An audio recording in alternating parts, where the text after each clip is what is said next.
Muito bem, como nós anunciamos, eu tenho o privilégio de receber, mais uma vez no nosso programa, o Dr. Rafael Coelho, chefe do Departamento de Uro-Oncologia da Universidade de São Paulo, da USP, e um mestre da cirurgia robótica, entre outras coisas. Eu não quero aqui me perder no vasto e valoroso currículo do Rafael, porque eu tenho perguntas a fazer que não param de chegar. E o doutor Rafael, sempre muito gentil, se dispõe a democratizar todo o seu conhecimento, toda a sua experiência para vocês.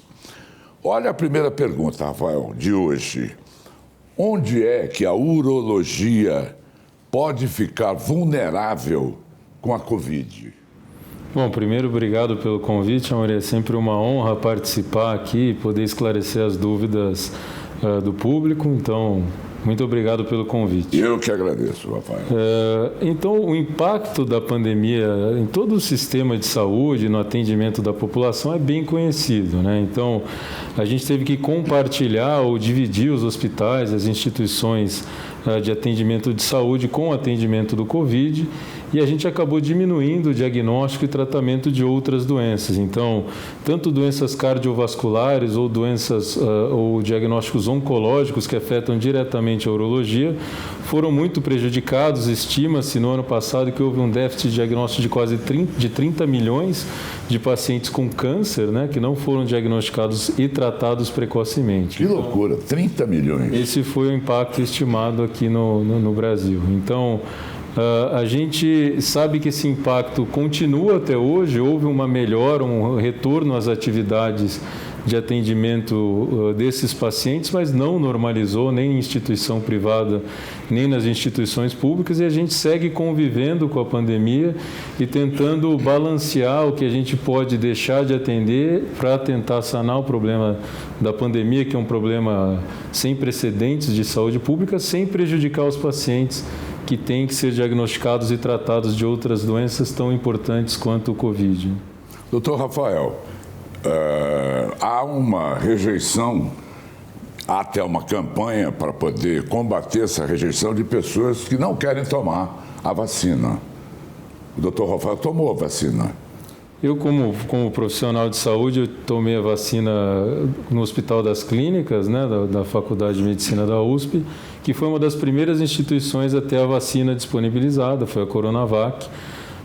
Todas as vacinas têm a sua eficácia acima do limiar aceitável da Organização Mundial de Saúde, então todas elas devem ser aplicadas. Eu acho que ninguém deve deixar de tomar a vacina com medo de efeitos colaterais ou com medo da sua eficácia, porque todas elas foram estudadas com estudos de fase 3, que são os estudos mais importantes em medicina, e aprovadas para aplicar na população. Então, não faz sentido nenhum campanhas ou medo em aplicar a vacina. Sem reações posteriores? Sem reações adversas a curto prazo. Óbvio que todas elas têm algumas reações, mas são reações menores, né, de baixo poder, de baixo impacto, né? Então a gente divide em reações adversas graves e menores.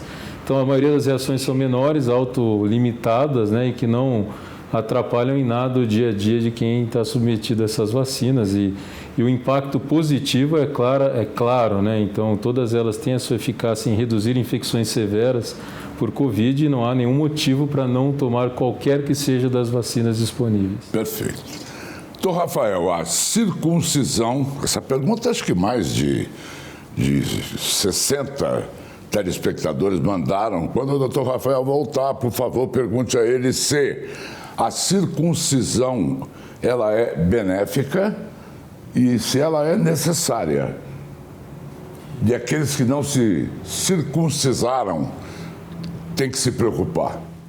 Então, esse é um assunto até controverso, né? Então, existem benefícios claros da circuncisão. Então, ela reduz a incidência de doenças sexualmente transmissíveis. Então, principalmente na África, onde há um alto índice de transmissão do HIV por via sexual, claramente a circuncisão reduziu a transmissão do HIV por relação principalmente entre homem e mulher. Então, esse é um dos benefícios. Existe um relato também, relatos de diminuição da incidência de infecção urinária na criança quando ela faz a circuncisão precocemente.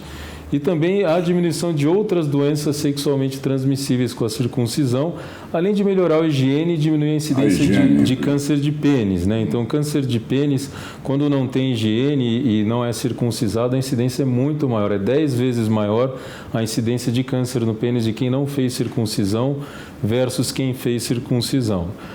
Ao passo que também não é que ela é necessária e deve ser feita em todo mundo. Então, deve-se pesar riscos e benefícios e indicar uma circuncisão. Não é obrigatório que se faça a circuncisão. Então, existe até um questionamento, porque a maioria das circuncisões hoje são feitas antes do primeiro ano de vida, né? E há um questionamento ético, por que fazer a circuncisão se a criança não tem poder de decisão? Os pais é que decidem por ela se a circuncisão deve ser feita ou não. Então, até que ponto ela deveria ter o papel, o poder de decidir se ela quer ou não ser circuncisada? Porque existem outros malefícios. É uma cirurgia, né, que vai ser feita, tem os seus riscos de sangramento, de infecção relacionada a qualquer cirurgia, e também diminui um pouco a sensibilidade da glande. Então, os homens circuncisados têm menos sensibilidade na relação sexual de quem não foi circuncisão. Então, também não é 100% positivo. Por isso que toda vez que tem riscos e benefícios, a gente tem que discutir bem a necessidade de fazer ou não. Agora, não sei se isso é lenda ou se é uma verdade científica, que urinar após uma relação sexual é saudável. É? Na verdade, então, voltando àquele tema das infecções urinárias. Então, algumas mulheres têm infecção urinária somente após o coito. Então, é bastante frequente também. E aí, inclusive, idades mais jovens, porque durante o coito existe realmente uma predisposição à bactéria entrar pela uretra e causar infecção na mulher. Então, quando a gente diz urine depois da relação, é na verdade para esvaziar a bexiga e eliminar essas bactérias que eventualmente entraram por via retrógrada dentro da bexiga. O homem e a mulher? O homem pela uretra, que é mais longa, não é frequente de ter infecção urinária após a relação. Uma defesa natural. Agora, mulheres é extremamente frequente, às vezes a gente recomenda até antibiótico após a relação. Então, quando tem infecção urinária, toda vez que tem relação, a gente recomenda, terminou a relação, toma um antibiótico profilático para evitar uma possível infecção urinária. Por que as mulheres mais velhas têm infecção urinária mais recorrente do que os homens, doutor Rafael? A infecção urinária ela é causada pela infecção retrógrada. Então, são bactérias que entram pela uretra, elas grudam na parede da bexiga e proliferam e causam uma infecção urinária. Então, a mulher tem uma uretra mais curta e elas têm uma predisposição maior a ter infecção urinária do que o homem.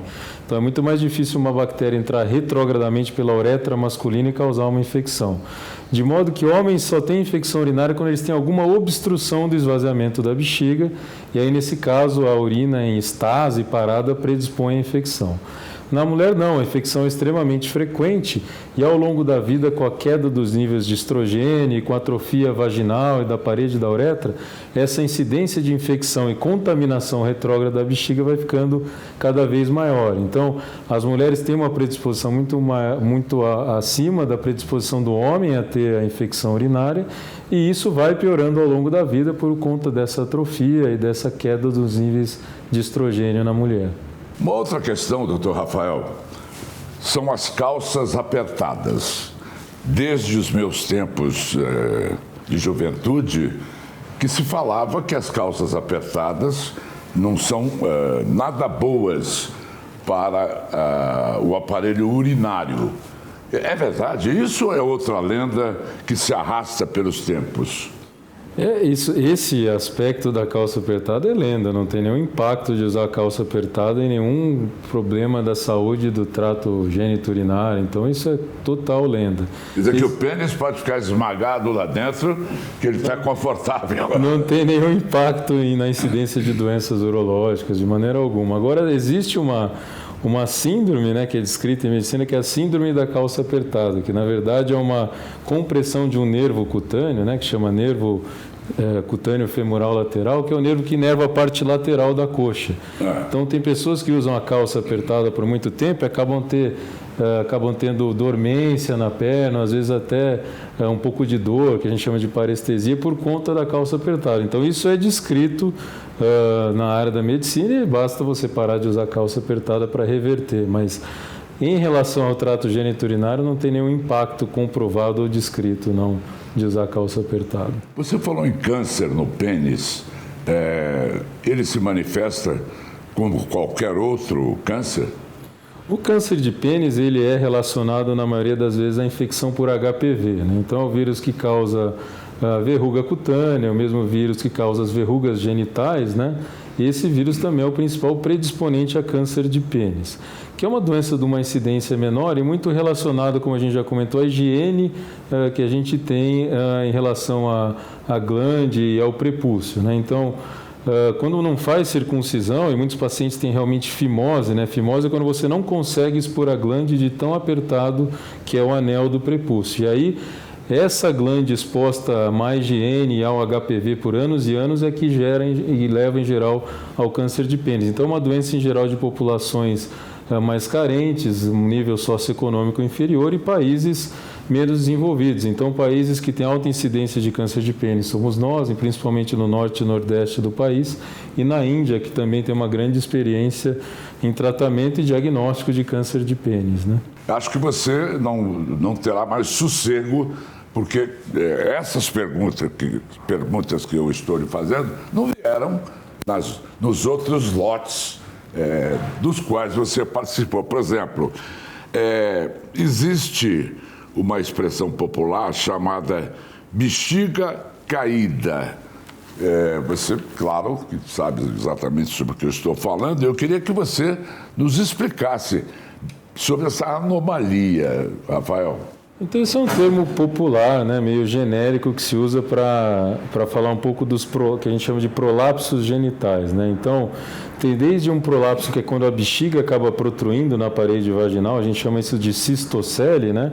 Ou prolapso da própria parede do reto na vagina, que é chamado de retocele, e por fim, quando o útero por si só prolapsa, né? O colo do útero ele chega a sair pela parede, pela vagina, né? Então, então essas são todas, é um termo genérico para esses prolapsos genitais e até para incontinência urinária de esforço. Quer dizer que não é bexiga, cara, é um monte de coisas que cai junto. Isso é um termo genérico popular para tudo isso. Então, e tem tratamento, assim, os tratamentos são extremamente eficazes e a gente consegue corrigir todas essas anomalias, esses prolapsos dos órgãos genitais de maneira muito segura e restaurar toda a anatomia do trato genital.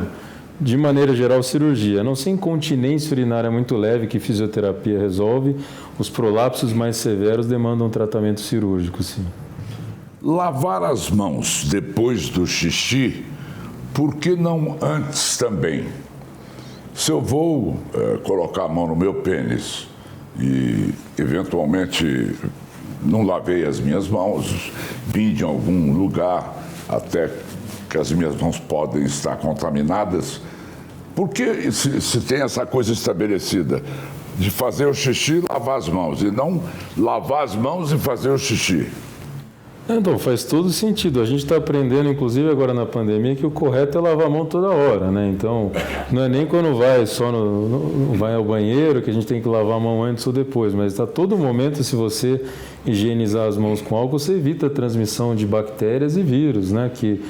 Então, tem estudos mostrando que o ato de lavar a mão após ir ao banheiro diminui em 20% a 30% a incidência de doenças bacterianas e virais como diarreia e infecções respiratórias, principalmente nas crianças, né? Então, isso é claro que a gente tem que higienizar a mão e faz todo sentido fazer higiene antes também, porque só de ir ao banheiro você vai pegar na maçaneta da porta em algum outro lugar que alguém que acabou de ir ao banheiro e não lavou as mãos contaminou. Então, sem dúvida, ao pegar na maçaneta e depois você vai fazer a sua higiene após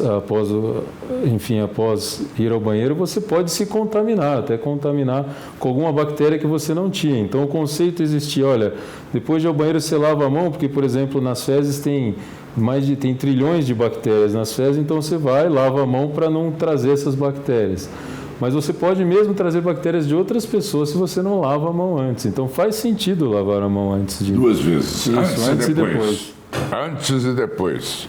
O ex-presidente americano Donald Trump, ele odiava, ele falou isso para mim numa entrevista, enquanto dono de cassinos, não é? Do Trump Tower, lá de Atlantic City. Eu fui entrevistá-lo por conta do universo do jogo e ele me contou na entrevista que a coisa que ele fica mais exasperado que quando ele vai ao banheiro e as pessoas querem cumprimentá-lo do banheiro.